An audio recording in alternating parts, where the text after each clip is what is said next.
हाँ जी बेटा जी। तो तैयारी तो अच्छे से शुरू हो ही चुकी है। आपकी तैयारी को कुछ टाइम भी मिल गया है। पिछला पेपर आप बिल्कुल अच्छे से भूल चुके हो और मैथ्स में पूरी तरह से आज रम चुके हो।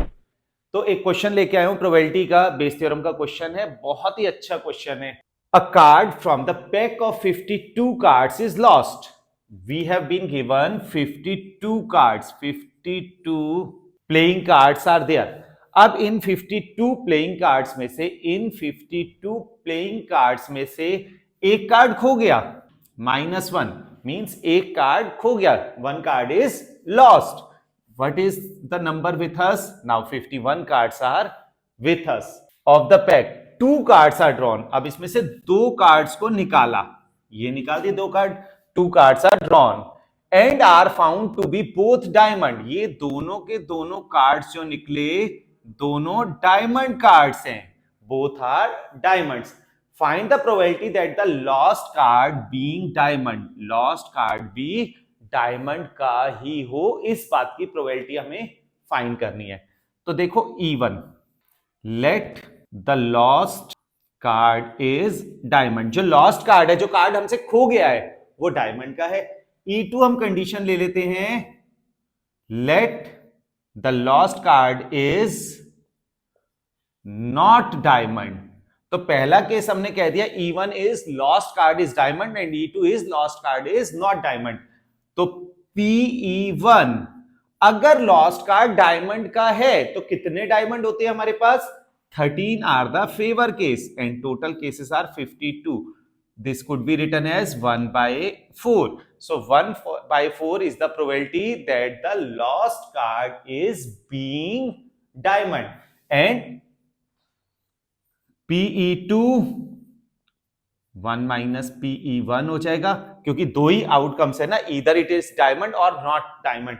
आपको पता है PE1 प्लस PE2 अगर साथ में, अगर 3 इवेंट्स है, 3 आउटकम्स है, तो PE1 plus PE2 plus PE3 का सम भी 1 रहेगा। जितने भी होंगे उनका सबका सम यहाँ पे 1 रहेगा।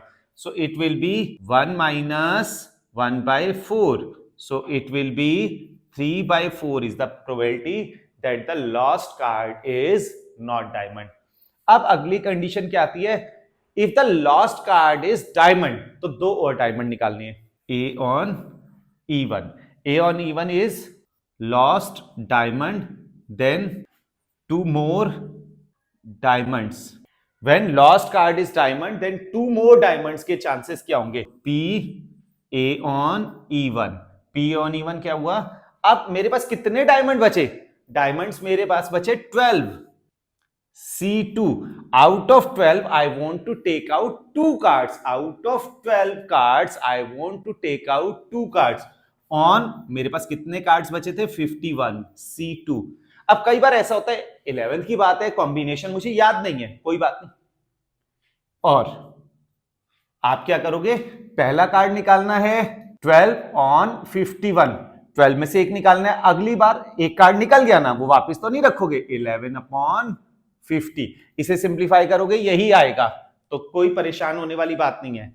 Next is A on E2, when the lost card is not diamond, then 2 more diamond. Lost not diamond, then 2 diamonds. तो ये क्या हो जाएगा? PA on E2. आप कितने, जब पहला कार्ड डायमंड खोया ही नहीं, तो मेरे पास 13 डायमंड है ना, 13C2/51C2। डायमंड का नहीं खोया, लेकिन कोई कार्ड तो खोया, इसलिए मेरे पास ओवरऑल 51 कार्ड्स हैं। और इसे ऐसे भी कह सकते हो 13/51 कार्ड्स है, नेक्स्ट टाइम 12/50 कार्ड्स है। तो ये आ जाएगा। अब बेस थ्योरम का आपको फॉर्मूला अच्छे से पता ही है, P। अब यहां ध्यान दो, इस बात को पकड़ना, ये चीज हमें कट करेगी from total probability. Find the probability lost card is being diamond. Being diamond specific condition कह दी, अगर ये नहीं कही होती तो हम बेस थ्योरम नहीं लगा सकते थे। सो PE1 डायमंड वाली कंडीशन, डायमंड वाली कंडीशन E1 वाली है, PE1 on A is equals to PE1 PA on E1 on PE1 PA on E1 plus PE2 PA/E2 values put करनी है, बहुत इजीली आंसर आ रहा है।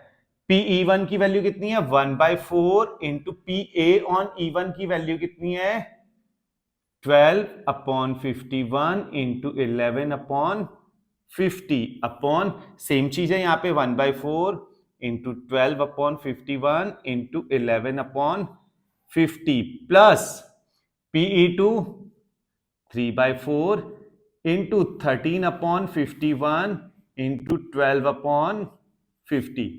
अब नोटिस करो डिनोमिनेटर सब में सेम है 4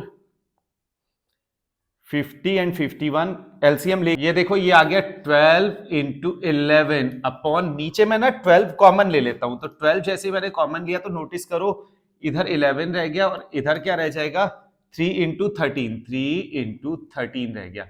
12 टू 12 आउट हो गया तो न्यूमरेटर तो मेरा 11 रहा, लेकिन डिनोमिनेटर क्या हुआ 13 into 3 39, 39 plus 11 50। So answer of the above question will be 11/50। अब आपको ये क्वेश्चन समझ में भी आ गया होगा और इसी टाइप से बेस थ्योरम के बाकी क्वेश्चंस भी आप लगाओगे। बेस थ्योरम एक इंपॉर्टेंट और इंटरेस्टिंग टॉपिक है, बहुत अच्छे से करना, खूब अच्छे से रिवाइज करो। All the best for your board exams.